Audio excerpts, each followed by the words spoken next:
For about 2 months, I watched accounts accumulate money. At the end of the month, they zero balanced. They're laundering drug money. There were $100 million a month in cocaine coming in and out of Mena, Arkansas. They had a problem. They were doing so much money in cocaine, $100 million. You create a problem in a little state like Arkansas. How do you clean $100 million a month? Dan Lassiter, who is the best friend of Bill Clinton, who went to jail with Roger Clinton for cocaine. And by the way, let me explain something. He didn't sell cocaine. No, they were giving it away. Huge piles of cocaine in his office. Ashtray upon ashtray full at the parties, and they would give it to young girls. That's sick. I mean, they were giving a highly addictive drug to young girls. One particular one comes to mind is a 14-year-old cheerleader out of North Little Rock. She was a virgin, and ultimately he ended up sending her to a physician of his. The physician put her on birth control pills. He used cocaine in order to ultimately she lost her virginity, and she got addicted to cocaine. And the last I heard of her, when we had her subpoenaed back to the federal grand jury, she was a hooker in Lake Tahoe.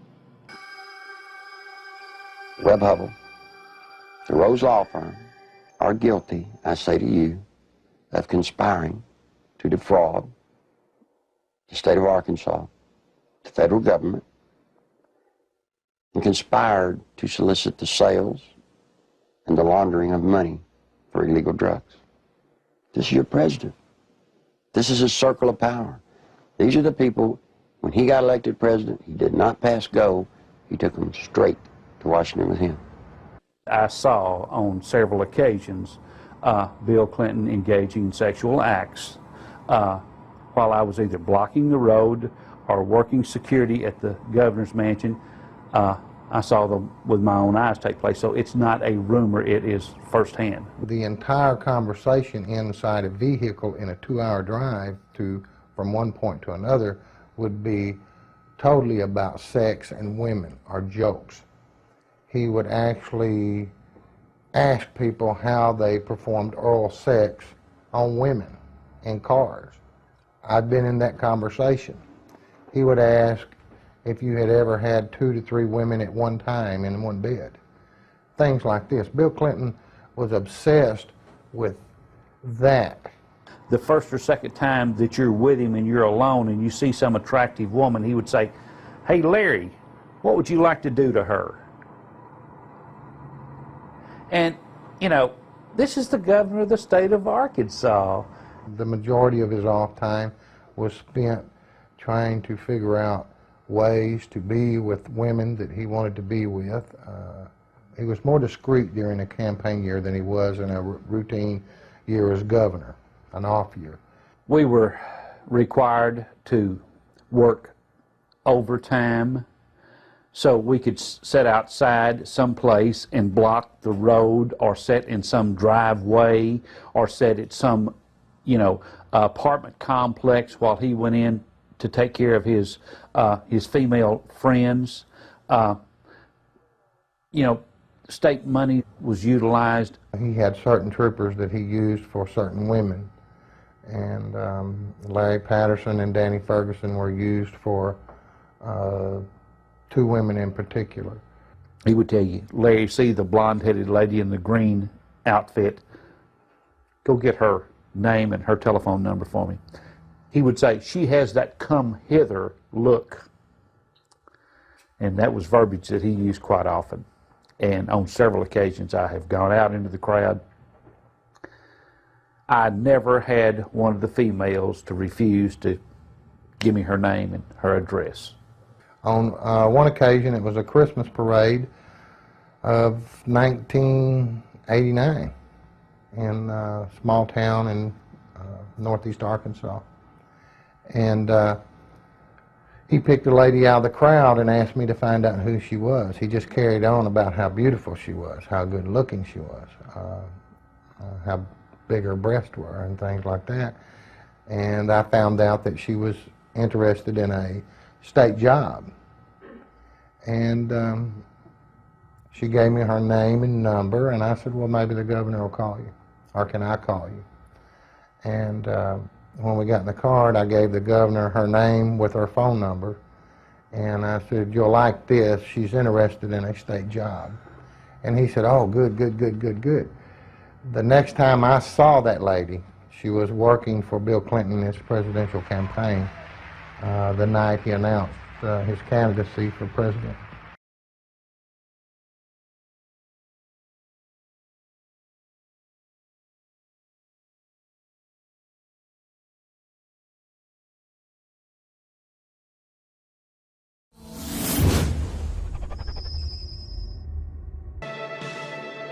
On January 20th, 1993, William Jefferson Clinton became the 42nd President of the United States.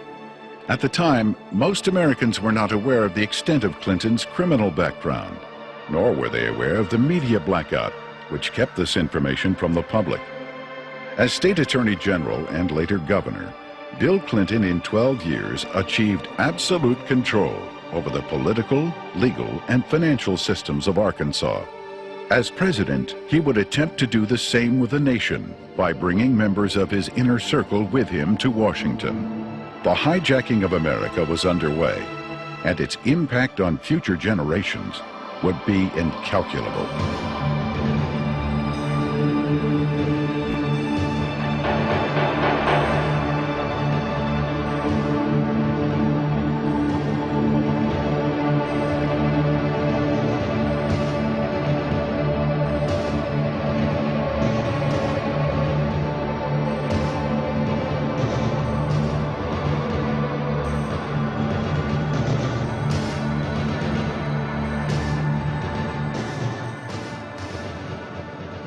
Bill Clinton was born in Hope and, of course, raised in Hot Springs.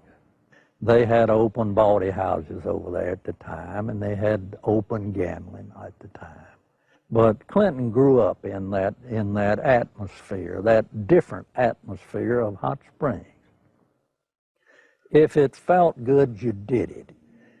He was selected to go to the national from Arkansas Boys Day, to be a delegate to the National Boys Day. And while he was there, he was able to meet John Kennedy. And I'm sure that sparked an ambition in this young man. And he apparently has always had an exceptional, keen mind, a keen intellect.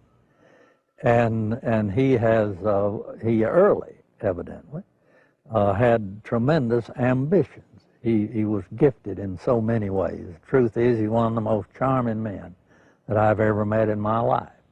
He has more energy than any 10 people I've ever known. He was able to network himself into running for Attorney General virtually unopposed. And then he was able to take that position and catapult himself into the governor's office 2 years later and started building his foundation. When you think about Bill Clinton's aversion to the truth, you wonder if this is because of the lackadaisical moral background that he's had in this area. He lied about Rhodes, being a Rhodes Scholar. He never completed that and still said he was a Rhodes Scholar. He went to Moscow and did business with them against the United States government, and he wasn't challenged by the press about that. In Arkansas, while he was governor, he said he balanced the budget 11 times. He never did it once. Also, he said he didn't raise taxes, and he raised taxes 126 times. He can accommodate any situation that comes up because he's not hemmed in with the truth. I've never felt that Clinton, consciously or unconsciously, was hemmed in with morality. I first met Bill Clinton in the mid to late 70s. He was an up-and-coming politician. There were a group of us, Jim Guy Tucker, Bill Clinton, Sheffield Nelson, and myself, and we kind of ran around and palled around with each other. It was from that point that I did a lot of projects for Bill from a marketing perspective. In 1988, I went to Bill. I said, I need a job to kind of relax, mellow out. Bill Clinton and Betsy Wright, they suggested that I go to work for a place called the Arkansas Development Finance Authority. And they said my talents could really be used there. It was the best kept secret in Arkansas. After about 2 weeks, I went to Wooten Epps, and I said, Wooten, I think I've got enough background on this that we can start marketing it. Now, what is the criteria for loans? He said, whoever Bill wants to get a loan. To go back, though, to that moment in time, I'd been there about a month, and I realized that I was in the epicenter of what I'd always heard about all my life. What most people have heard about is the machine. I was literally working, sitting in the middle of Bill Clinton's political machine. It was where he made payoffs, where he repaid favors to people for campaign support. I was in an interesting seat, and I knew it. We had a board meeting. In that particular board meeting, I was sitting at the end of the table. James Brannion, who was chairman of the board at that time, was sitting at the head of the table.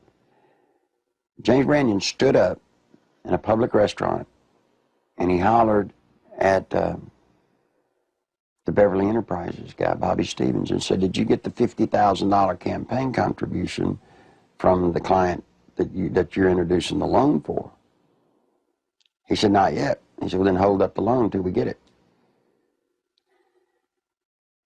I stood up, went up to James, and I said, James, don't yell stuff like that. You don't need to be yelling it in a restaurant. That sounds real bad. He was just burly and arrogant. He said, who cares? Bill Clinton sold the concept of ADFA to the people of Arkansas as a vehicle for creating jobs and assisting churches and schools.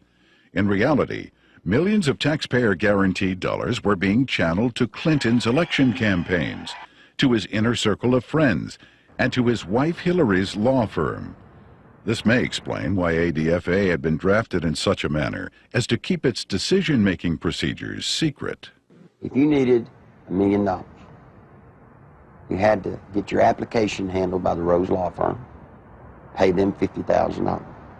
There were 5 other companies in the state of Arkansas that were actually more qualified in bond structuring and applications, but Rose Law Firm got them all.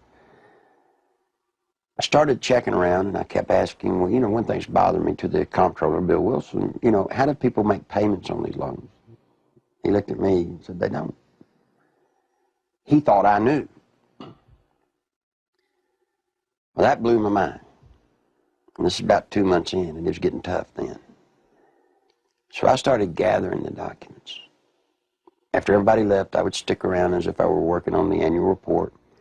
That would give me access to all the documents, and I made copies of them all. For about 2 months, I watched accounts accumulate money. At the end of the month, they zero balanced. They're laundering drug money. There were $100 million a month in cocaine coming in and out of Mena, Arkansas. They had a problem. They were doing so much money in cocaine, $100 million. You create a problem in a little state like Arkansas. How do you clean $100 million a month? ADFA until 1989 never banked in Arkansas. What they would do is they would ship the money down to Florida, a bank in Florida, which later would be connected to BCCI. They would ship money to a bank in Atlanta, Georgia, which, by the way, was later connected to BCCI. They'd ship to Citicorp in New York, which would send the money overseas. And there was an interesting one, a bank in Chicago. That bank, by the way, is partially owned by Dan Rostenkowski. Dan Lassiter would get the bonds.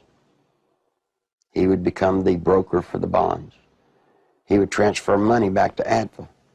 He never sold a bond.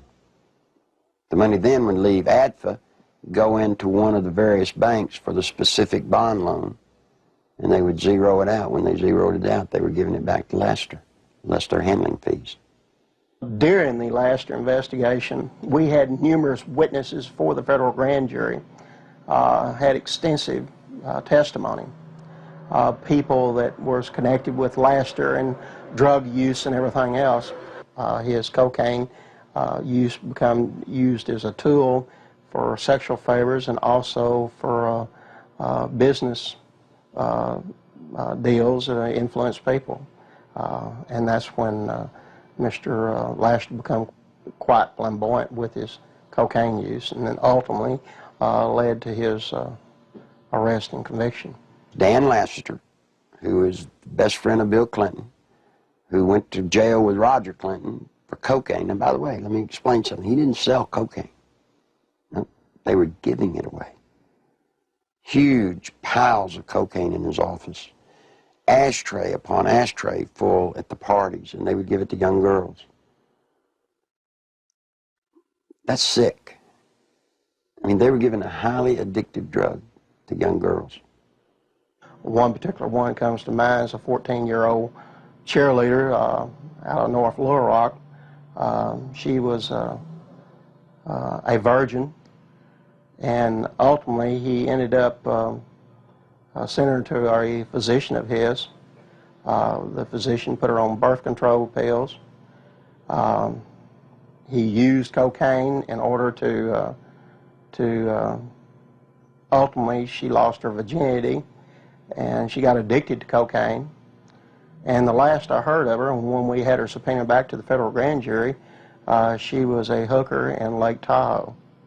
Dan Laster contracted to launder the money. Now, in addition to his contract to launder the money and the system that he and Bill Clinton had set up to do it, probably what he did is he took advantage of some of the cocaine. That's why he could give it away. Shoot, you have $100 million a month in cocaine. They wouldn't care if you took a bucket full a day. After Laster was indicted, I started to receive quite a bit of harassment from my own department, the Arkansas State Police. And I knew the reason behind it because the affiliation with the state police and the governor's office with Dan Laster and his business associates. Mr. Lassiter's cocaine involvement at times was very heavy, then at times he was very cool, calm, mediocre. He was very careful, as all of them have been for quite some time. Once he was convicted, he went to a minimum security prison, a holiday hotel we call them. He spent, I think it was 6 to 8 months, and he got out. Unbeknownst to anybody, Bill Clinton, the day after he got out, granted him a full and complete pardon. So if you think he's tough on crime, think about a man that pardons a man that gives cocaine to kids. Fear of violence is robbing our children of their future. We must take away that fear and give them hope. We must give Alicia and all our children back their childhood. Working together, we can. Do something now. Call 1-800-WE-PREVENT. Your president, the President of the United States, not only was a part of a system that was laundering millions of cocaine dollars, your president signed off on it. He can't deny that he did. You see, because of that, there's one little catch. Every loan that ADFA made, Bill Clinton himself had to sign off on it. More than Bill Clinton, you better identify the people in the loop of the drug running. You better identify the people in the loop for money laundering. And what you'll find there is those people go straight to Washington. Act 1062, if you look at it, it says that ADFA was developed and created to provide low-interest bond loans for churches, schools, colleges. So now look what happened to our legislature. They voted on a bill creating ADFA, thinking that they were getting money to colleges and schools to buy books and so forth. What better way to run thousands of, tens of millions of dollars, launder it, clean it up, and use the cover of a state agency to do it. The first loan made at ADFA was made to Parkometer, a company called Parkometer. Seth Ward was the owner. As I started looking, I found out that the Secretary-Treasurer was Webb Hubbell. Then I found out Webb Hubbell was Seth Ward's son-in-law. Guess who drafted the legislation creating Act 1062, which created the Arkansas Development Finance Authority? Webb Hubbell. Guess who introduced the legislation to our legislators and got it passed through our House? Webb Hubbell. Guess who got the first loan? Webb Hubbell. Imagine this. Guess who did the audit and the evaluation of the application? Rose Law Firm. You guessed it. Who signed it? Webb Hubbell, Hillary Clinton. You see, that's against the law in Arkansas. You can't investigate yourself when the good faith and credit of the state of Arkansas is involved in a bond issue. He broke the law. Good Lord willing, creek don't rise. Mr. Hubbell will be serving some time in the pen for that one. Ironically, Webb Hubbell, a senior partner at the Rose Law Firm, was chairman of the Conflicts of Interest Committee at Rose. In 1988, he successfully advanced the Ethics in Government Act, which required Arkansas legislators to report governmental conflicts of interest. Incredibly, this law specifically exempted Governor Bill Clinton, his appointees, and his relatives. Clinton's appointment of Hubbell to the U.S. Justice Department exemplified the administration's total disregard for legal ethics. Hubbell's hasty resignation in March 1994 for overbilling of Rose clients was merely a ploy to remove Hubbell from the limelight before extensive criminal charges could be brought against him. Let me tell you about Parkometer. The first loan was $2.85 million. Never was a penny of that paid back. As the newspaper people started inquiring about the Parkometer loans, what they found was that Parkometer was actually building retrofit nose cone compartments that were being shipped to MENA. We find out that the nose cones were actually being used to smuggle dope back into the country. And what is scary, what's so scary, it's the same cast of characters. Webb Hubbell, the Rose Law Firm, are guilty, I say to you, of conspiring to defraud the state of Arkansas, the federal government, and conspired to solicit the sales and the laundering of money for illegal drugs. This is your president. This is his circle of power. These are the people, when he got elected president, he did not pass go. He took them straight to Washington with him. And by all things holy, I think he was planning to set up and do the same thing in Washington. In 1982, cocaine trafficker Barry Seal set up one of the largest drug smuggling operations in the United States in Mena, Arkansas, under the approving eye of Governor Bill Clinton. Barry Seal had a bunch of planes and supposedly had pilots. Barry Seal was a drug smuggler. Now, he tried to set it up in his home state of Louisiana, but they wouldn't let him. He had to come to a state that had a sleazy governor hooked on cocaine, and everybody knew it. Yeah, Bill Clinton was hooked on cocaine. I lived in Little Rock, Arkansas, okay? And I worked at a club called the Bistros, and I met Roger Clinton there, Governor Bill Clinton.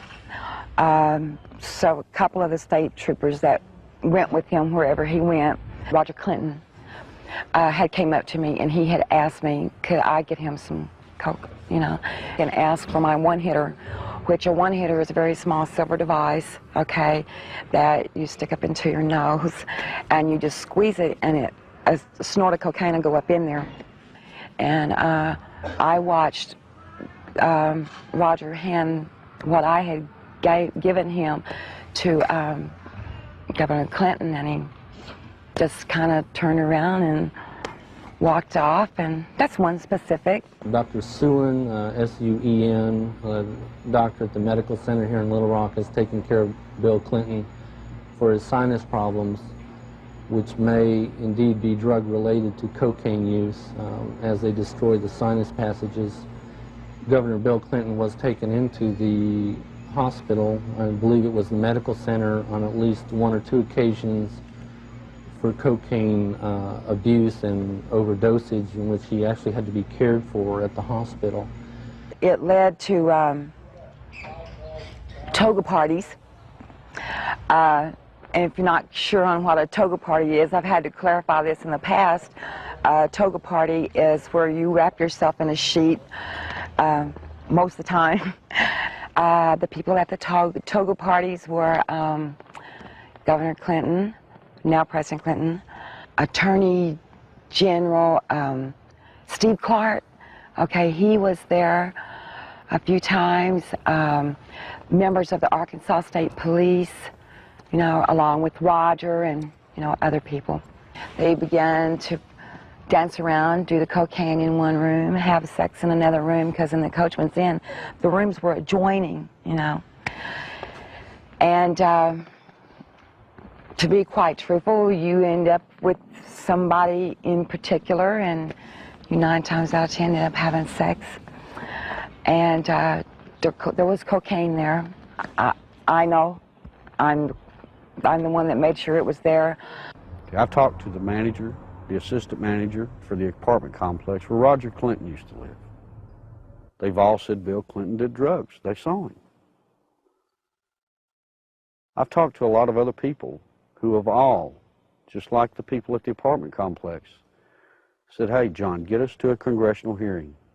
Yes, we'll sign sworn affidavits. These people want to be sure when they come forward that something's done about it, because they fear for their life, but they really want the truth to get out. I was there, coming there with Roger one night, and back in the back part of the mansion there's kind of like a living quarters type thing, and we would all get together out there and do cocaine, you know, and no, Miss Clinton wasn't there at the time. In 1983, I was made aware that Sheriff Hadaway and one of his auxiliary deputies, Terry Capehart, were investigating a smuggling operation going on at the Vienna airport. They had an inside source of information. Mr. Seal, it was our understanding, was the one who had brought the operation into the Vienna airport, and that had initiated the beginning of the money laundering and the illegal activity. He said 1983 was his most profitable cocaine smuggling period ever. Said that the airplanes that he had placed at the main airport, there were 4 of them, a couple of Senecas and a couple of Panthers, and 1 or 2 stragglers here and there, different airplanes. He said they were purchased solely for the purpose of cocaine smuggling. There was, in my opinion, more than enough evidence to prosecute a number of people for crimes regarding the Barry Seal case at Mena. I snuck around, crawled through the bushes, thinking that I'd really have to hide to see them unloading the dope. Didn't have to. You could walk right up to the airport and they'd unload it right in front of you. They would unload it, they'd offload it. They didn't care. A certain degree of money laundering had taken place among these people that were associated with Barry Seal. What had not been done was to connect the dotted lines to ADFA. Because once you connected the dotted lines to ADFA, you had actually connected the dotted line to Clinton. In addition to the operations at Mena, small clearings in other parts of the state were used as drop points for money and cocaine. They had special cargo doors installed on the side without FAA permission, so that these doors could be opened in flight.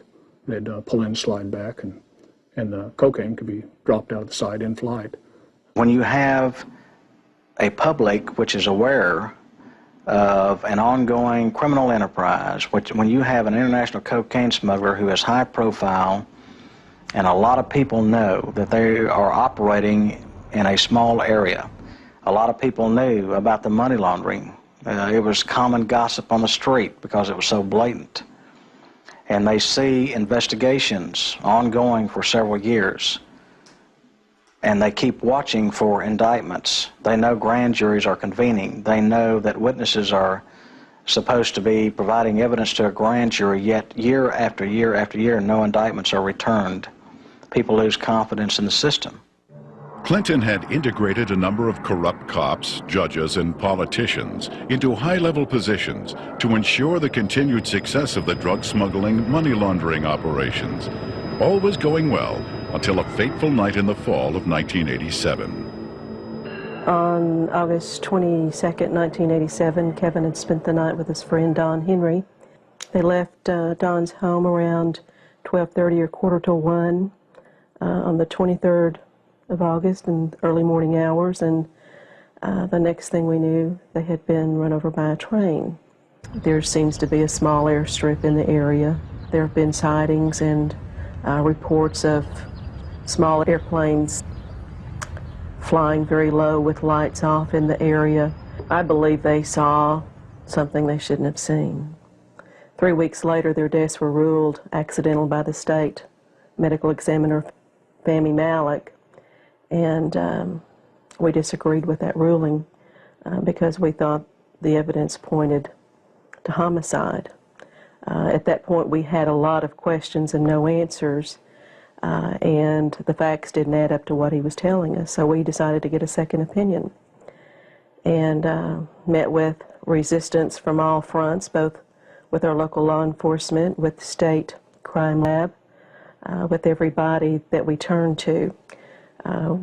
We obtained court orders requesting samples of everything that the crime lab had for a second opinion, and Fahmy Malek resisted court orders. He refused to obey them. Ultimately, it was proven that Don Henry had been stabbed in the back and Kevin Ives' skull had been crushed prior to the placement of their bodies on the railroad tracks. However, Malek stood by his ruling that the boys had simply fallen asleep on the tracks. Malek had been kept in office at the insistence of Governor Clinton for a number of years, despite vigorous public outcry to have him removed. As long as Malek's rulings pleased the governor's office or state police, they were left to stand, no matter how implausible. Malek's obvious lack of medical knowledge reached a pinnacle when he ruled that James Milam, who had been decapitated, had died of natural causes. Yet Clinton, who had the power to remove Malek from office, insisted he stay. There were allegations of tampering with evidence in murder cases. There were allegations of perjury in different cases. It didn't seem to matter what Malek did, Clinton protected him. He made excuses such as he's overworked, he's just stressed out, he's underpaid. They gave him a $14,000 raise, which was an insult to my family as well as a lot of others in the state who to this day are struggling with asinine rulings in the deaths of children and other loved ones. I was outraged that protecting a political crony of Clinton's was more important than the fact that 2 young boys had been murdered. Dan Harmon was just a local attorney in the town of Benton, Arkansas. And after Don Henry and Kevin Ives were killed and their bodies placed on the tracks and run over by a train, he approached Linda Ives and the Henry family about trying to help them. He's a manipulator. Gives a great closing argument in court. He's been trained for years to play the game. He knows how to do it. He's very good at it. Mr. Harmon can win your confidence and make you think he's the greatest guy in the world. He did that to Linda Ives. He helped lead them down a path that absolutely led to nowhere on this case. I got involved in the case, and immediately Harmon tried to discredit me without even knowing me. Couldn't figure it out. I run across a young lady named Charlene Wilson who told a horror story that I didn't really believe at the time. So I started searching for evidence to substantiate just part of what she had said. Harmon went ballistic. Called, he threatened me, threatened Sheriff Pridgeon, threatened Captain Gene Donham, the chief deputy. All because I talked to this one woman. The people at the track that night to my knowledge, were Dan Harmon, Keith McCaskill, Larry Rochelle. I do know that the boys were watching the drop site, okay? And they got curious as to what was being dropped there. The fact is, we know who killed these kids. The whole reason this case, it's been slowed down, stopped, wherever we're at. They can't do anything with it as long as Clinton's in office, because it tracks right back to Bill Clinton being involved in the cover-up. He took care of everybody that ever covered anything up in this case. Everybody got promoted. A number of people approached the police with information about Don and Kevin's murders and consequently were murdered themselves. Shortly before Keith McCaskill was murdered, he knew that he was fixing to be murdered. He told his family goodbye, he told his friends goodbye. The night of elections in 1988, he took 2 pennies out of his pocket and threw them on the bar there at the wagon wheel and said, "If Jim Steed loses this election, my life isn't worth 2 cents." And he was murdered that night. Jeff Rhodes was a young man from Benton who was murdered in 1989. Shortly before his death, he made a phone call to his dad in Texas and told him he needed to get out of Benton, Arkansas, that he felt he knew too much about the boys on the railroad tracks and the death of Keith McCaskill. A couple of weeks later, Jeff was found dead. He'd been shot in the head. They'd attempted to cut off his head and hands and feet, set him on fire in a dump.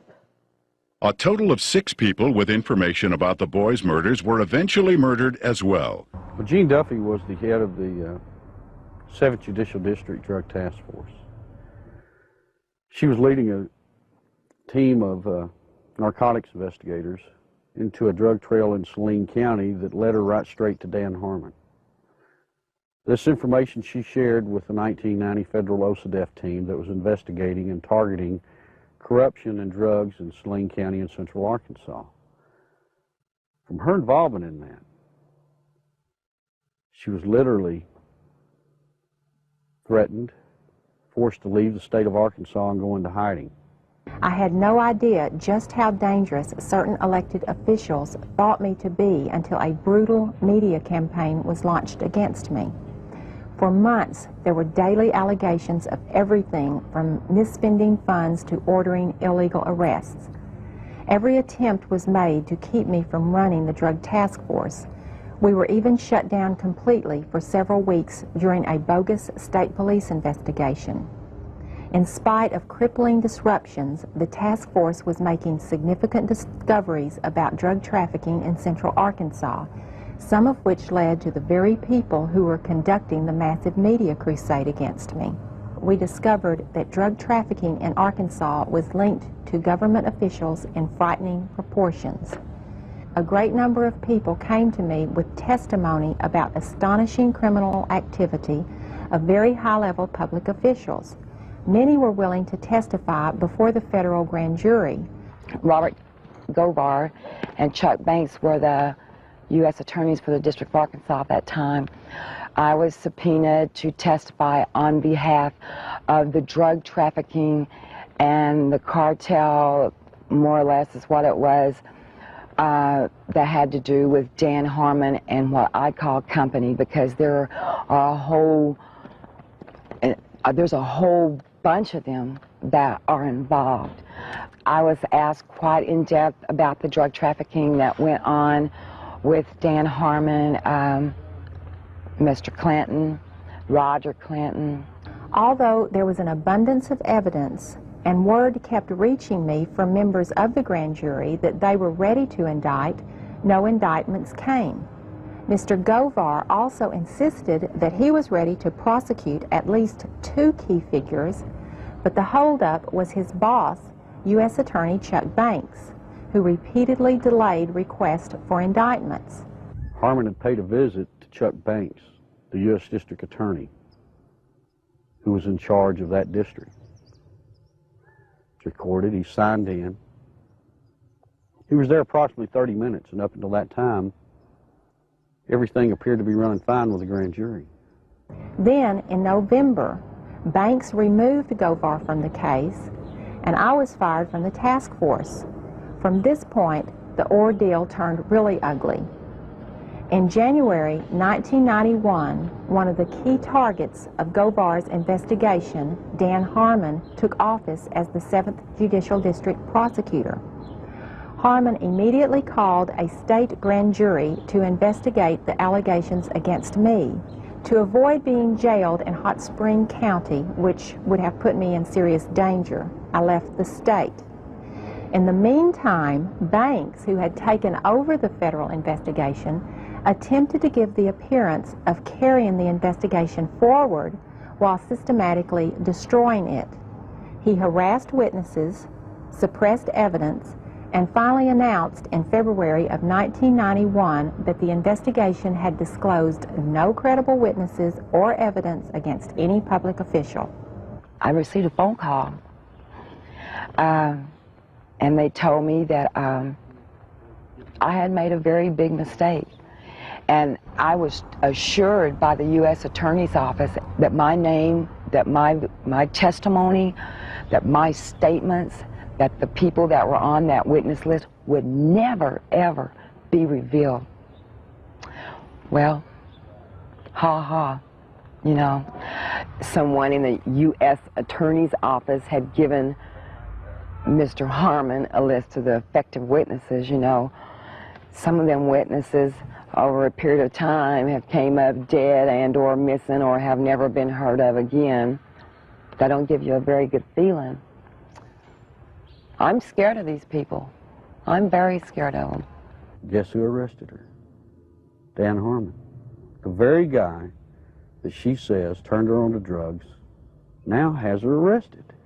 Dan Harmon, he walked to me, handed me what was supposed to be a search warrant, and he said, "Bitch," excuse me for saying that, "I told you if you ever brought my name up or brought anything up about the past dealings that we've had, that I'd take you down." He said, "You're going to prison. I'm going to put you in prison." He did. I'm here. I mean, I've watched second, third offense people walk around with probation on top of probation on top of probation. Not this lady. First time she's been arrested for drugs. They allege that they found in her home. She gets 30 years. Sure, everybody ought to be able to see through this. This is a man that told Linda Ives for years, "We're going to get to the bottom of your son's death." But yet when I start making progress, it looks like the people I talk to starts getting time in the penitentiary. Linda says it's business as usual in Saline County. Justice as in the English language that can describe how usual in Arkansas. There aren't any words that makes you feel as a parent or as a are capable of doing. You know, I think we were just kind of naive, common, ordinary people. Got up and went to work every day and came home and went to bed and assumed that everybody else did the same thing and tried to do what was right. And I think Kevin's death has been the rudest awakening that anybody could ever have to see what really goes on. I can provide information that has tentacles to Governor Clinton's administration.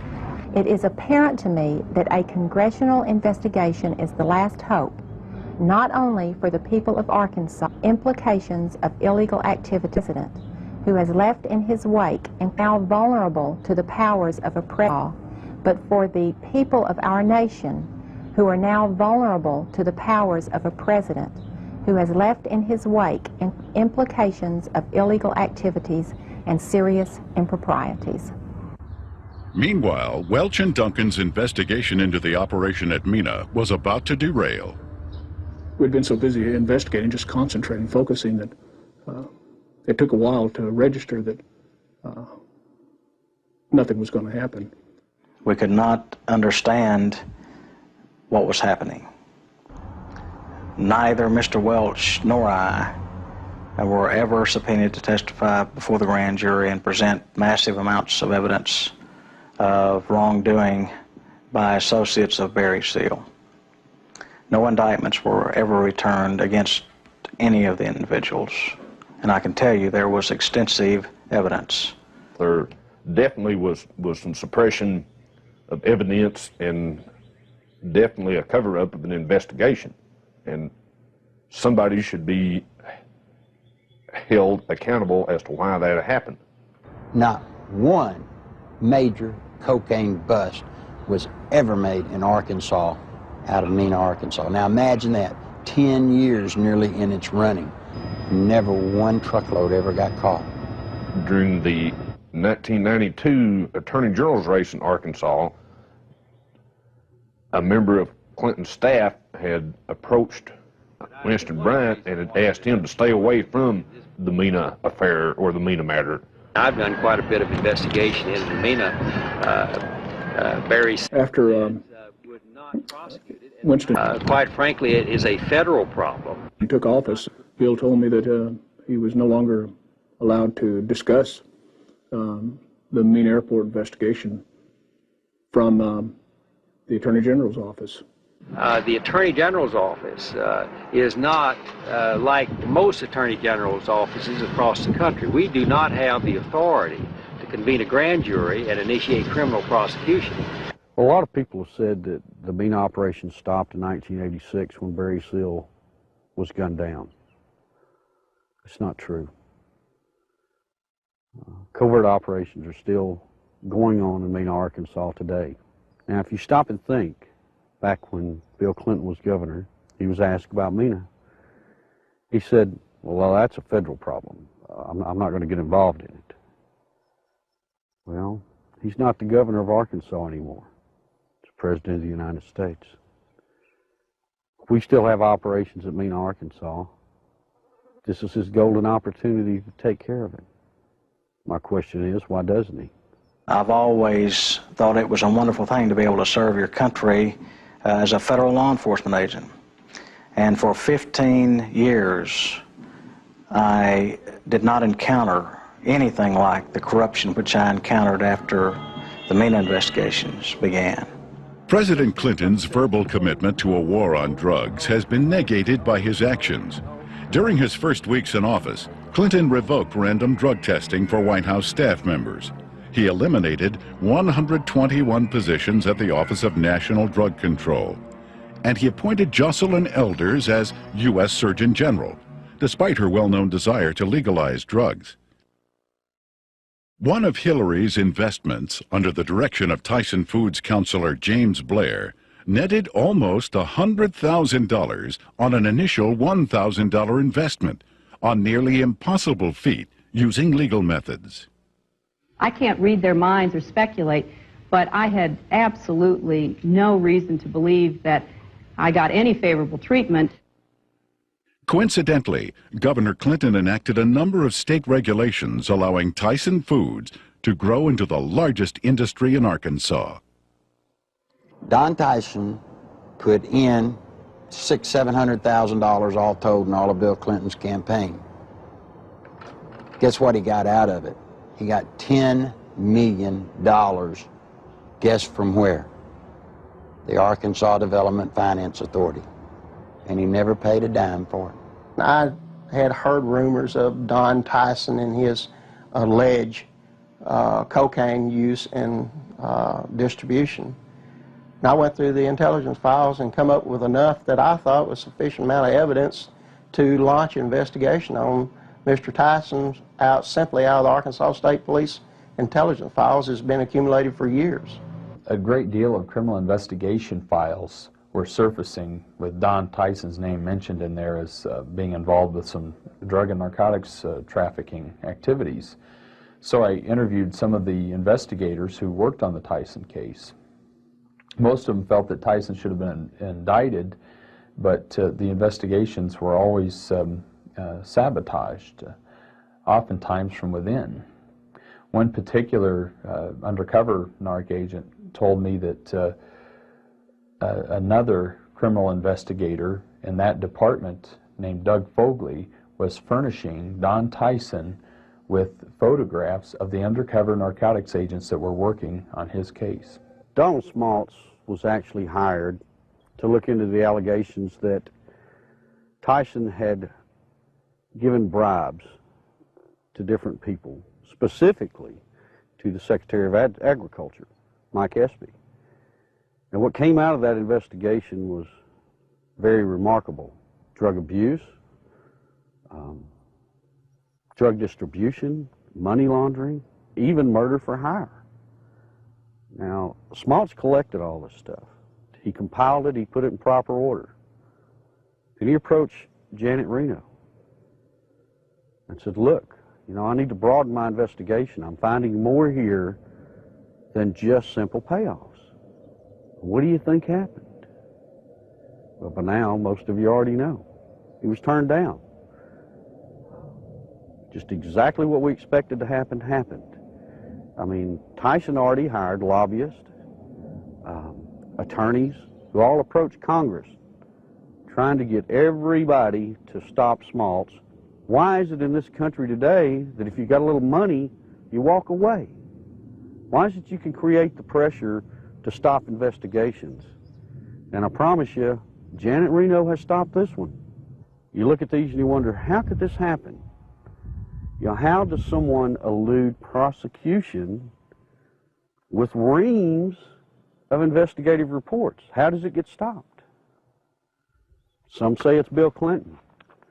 Don Tyson was in the middle of the cocaine just like Bill Clinton, just like Dan Lester, just like Roger Clinton, and all the others. So you see, all of this incest, and all of this drug running, all of the trafficking of drugs, sending them all over the nation, came out of Little Mena, Arkansas, right under the nose of little Governor Billy Clinton. I went to Bill, and I said, Bill, you've got 2 weeks to tell the truth, or I'm going to tell it. You're breaking the law, and I can't be a part of it. You made a mistake. I'm not one of your buds, or at least I'm not that big a buddy. When Larry Nichols made his disclosures, made them public, the Clinton spin doctors treated him unmercifully. It shocked those of us who had been kept in the dark through the years in Arkansas politics. The Arkansas news media had done little, if anything, to uncover anything derogatory about Bill Clinton. And for these disclosures to come out of the blue was so shocking that the spin doctors attacked the messenger rather than tried to answer the charges that Nichols had made. And they did such an efficient job that it caused me and others to look with less than favor on Larry Nichols as an individual, because all we knew about him was what they were telling and the press was printing. One of the neatest things about Bill Clinton is how he handles the media. You see, Bill Clinton's an attorney, and when a witness comes out against his client, what's the first thing an attorney does? He tries to discredit that witness. They accuse me of everything under the sun, day in, day out. Every week, there was some new scandal in the paper that I was involved in. 6, 8 weeks later, they print a retraction. Wasn't me. But to this day, people in Arkansas think that I'm some evil person. As a result of that, the boy had to pay a high penalty. In his credibility, he had to pay a high penalty in his acceptability. And then when the new evidence came out that supported everything that Larry Nichols had said, he finds himself, I think, probably in the position of knowing that he had been exonerated, but he has not been exonerated in the minds of the people generally, in my view, and he finds himself probably in the position of wondering where he goes now to get his good name back. A lot of people wonder how Bill Clinton could control a state the size of Arkansas with the absolute authority that he did. It's not hard. You see, after 12 years, after kissing the people that have the money, Bill Clinton controlled the legal system. He controlled the judges. He controlled the attorneys. He controlled the banks. It's just a small state, a one-party state. What tends to happen in small states like that, I think, is the longer the person remains governor, that I think the greater the abuses are. And I think the abuses were very, very widespread under Bill Clinton. One thing that's very difficult for people to understand, Bill Clinton doesn't care about money. He cares about power. All he needed ADFA to do was to channel money to the big players financially. I got tickled when the reporters during the campaign came here. They were looking, trying to find out where Bill Clinton profited. He didn't. He profited by putting money into his friends' pockets. The way they were doing these bond issues and just the whole political atmosphere, quite frankly, was a scandal. But that's the way things had historically been done in Arkansas. But imagine this, imagine the power this man has in Washington, D.C. Imagine what he can do to this nation if he gets that circle of power going there, as he did here. Nothing I can do, nothing you can do can stop it. Because he'll have the absolute power, and believe me, he will use it to have you investigated, to have you arrested, to have your company audited. Now, that's what'll happen when his circle of power is complete. When I worked at ADFA, it was not uncommon for Bob Nash to call me up and say, hey, Nichols, the governor needs about $5 grand transferred to his travel account so he can go see his ladies. And we would at ADFA transfer $5,000 to $10,000 for him to go see his girlfriends in either L.A. or New York.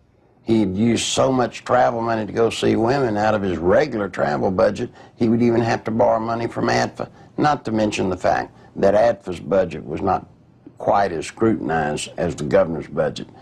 But he literally used money, ADFA money, the people of Arkansas, taxpayers' money, to conduct liaisons.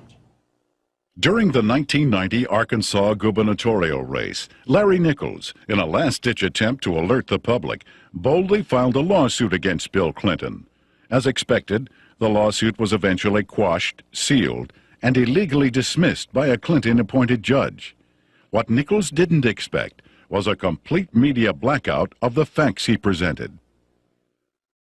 Back in 1990, after all the damage they had done to me, I did something that most people wouldn't do in Arkansas. I sued Bill Clinton.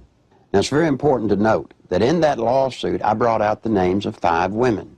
On October the 19th, the only press conference I've ever held in my life was on the Capitol steps of Arkansas. Every news organization in Arkansas, newspaper, TV, radio, were there on the steps. I read the names of the 5 women. I read and talked about ADFA. No one had ever made such a cold, callous statement against Bill Clinton, where he named the women. When I got through with the press conference, I went through the center door, and I walked out with the camera crews with me, and I walked all the way to the end to the governor's office. And I left the press release right on the governor's secretary's desk. Not one bit of the press release made it into the local TV or the local newspapers, anywhere. It didn't show up anywhere. The reason I tell you that is because in those days, he had the circle of power complete in Arkansas. Eventually, every allegation stemming from Nichols' 1990 lawsuit and press conference would prove valid regarding Clinton's taxpayer-financed sexual liaisons, his drug usage, and his criminal activities relating to ADFA and Whitewater. Gradually, the women who had carried on adulterous affairs with Clinton began to emerge. The first was Jennifer Flowers, who, like all those close to Clinton, was faced with a decision. Either keep quiet and receive a government job, or go public and face character assassination in the press. Betsy Wright, Clinton's former chief of staff, admitted she had been hired to conduct media smear campaigns against anyone planning to tell the truth about the governor's sexual habits. She was prepared to go after at least 26 women who had the potential of destroying Clinton's chance at the presidency. During the 1992 presidential campaign, I was getting bludgeoned by the media because Jennifer Flowers had come out of my lawsuit. A man called me on the phone on a Monday. His name was Gary Johnson. He was an attorney. He told me that he felt bad because I was being bludgeoned, and he wanted to talk to me about handling my case. Well, I was craving an attorney, any attorney, to help me. You know, I saw Larry out there doing battle, so to speak, on his own, and I felt like he needed some help. I met him on a Tuesday. He was a special attorney. I didn't even know it. You see, he lived next door to Jennifer Flowers. For security purposes, Gary Johnson had installed a video camera near the front door of his Quapaw Tower condominium. Looking at someone in front of my door, it got a perfect shot of them in front of Jennifer Flowers' condominium. And it wasn't my intention ever to take pictures of Bill Clinton going in to see Jennifer Flowers. I could care less who Bill Clinton goes to see. But it just so happened she lived next door to me, and I mounted the camera there. Guess what he caught on tape?